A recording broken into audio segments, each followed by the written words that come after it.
Good morning everybody, Mrs. Doran here. I've decided to read you a story from my garden this morning.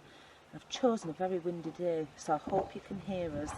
Okay, so this is my son Sam, and he's dressed as a character from the story that we're going to be reading this morning. Should we give them some clues? Yeah. So what do we have? We have Claws. claws.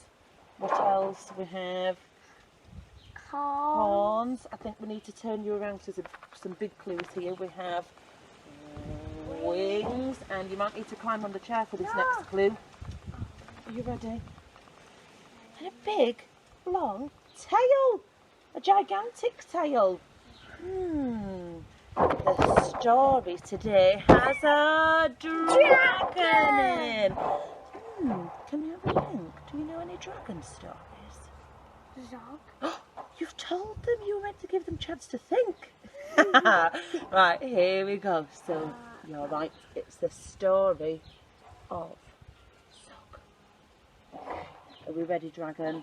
Let's get reading. Okay. Madam Dragon ran a school many moons ago.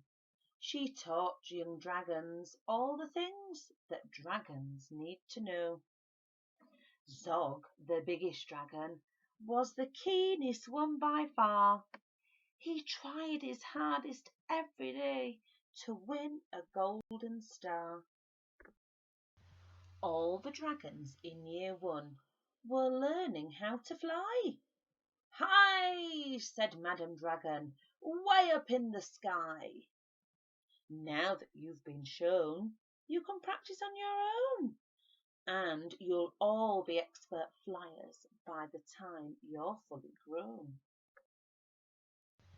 Zog went off to practice, flying fast and free. He soared and swooped and looped the loop, then crashed into a tree. Just then a little girl came by. "Oh, please don't cry," she said. "Perhaps you'd like a nice sticky plaster for your head." "What a good idea," said Zog. Then up and off he flew, his plaster gleaming pinkily as he zigzagged through the blue. A year went by, and in year 2 the dragons learned to roar. "More," said Madam Dragon, "louder I implore. Now that you've been shown, you can practice on your own, and you'll all be champion roarers by the time you're fully grown." Zog went off to practice. He roared with fearsome force. He kept it up for hours on end, but then his throat grew hoarse. Just then the girl came by again. She said, "Oh, what rotten luck. Perhaps you'd like a nice soothing peppermint to suck." "What a good idea," said Zog. Then up and off he flew, and breathing fumes of peppermint, he zigzagged through the blue. A year went by, and in year 3 the dragons learned to blow. "No," said Madam Dragon, "breathe out fire, not snow. Now that you've been shown, you can practice on your own, and you'll all be breathing bonfires by the time you're fully grown." Zog went off to practice. He blew with all his might. He twirled around in triumph, and his wingtip caught alight. Just then the girl came by again. She said, "Oh, you poor old thing, perhaps you'd like a nice stretchy bandage for your wing." "What a good idea," said Zog. Then up and off he flew, his bandage flapping wildly as he zigzagged through the blue. All the year 4 dragons were learning.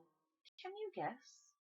"Yes," said Madam Dragon, "how to capture a princess. Now that you've been shown, you can practice on your own.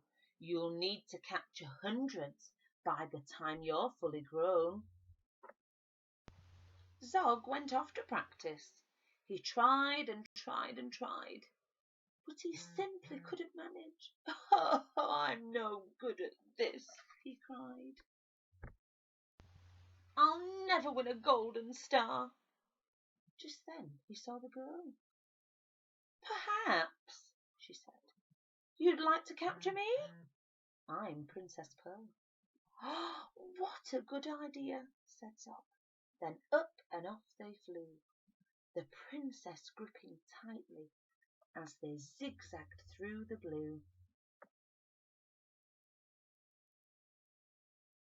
"Ah," said Madame Dragon, "our first princess so far. Congratulations, Zog, my dear. You've won a golden star." Zog was proud and happy, and Pearl felt good as well. She took the dragon's temperatures and nursed them when they fell. A year went by, and in year 5, the dragons learned to fight. "Right," said Madame Dragon, "here comes a real live knight." Up spoke the knight. "My name," he said, "is Gadabout the Great. I've come to rescue Princess Pearl. I hope I'm not too late." Zog breathed fire and beat his wings. "You can't, she's mine," he roared. "Oh, no, she's not," yelled Gadabout, and waved his trusty sword. The other dragons crowded round and watched them all agog. Who was going to win the fight, Sir Gadabout or Zog? Then Princess Pearl stepped forward, crying, "Stop, you silly lumps! The world's already far too full of cups and burns and bumps. Don't rescue me. I won't go back to being a princess and prancing round the palace in a silly frilly dress. I want to be a doctor and travel here and there, listening to people's chests and giving them my care." "Me too!" exclaimed the knight, and took his helmet off his head. "I'd rather wear a nice twisty stethoscope," he said. "Perhaps, Princess, you'll train me up?" And Pearl replied, "Of course, but I don't see how the two of us could fit upon your horse." Then Zog said, "Flying doctors! I'd love to join the crew.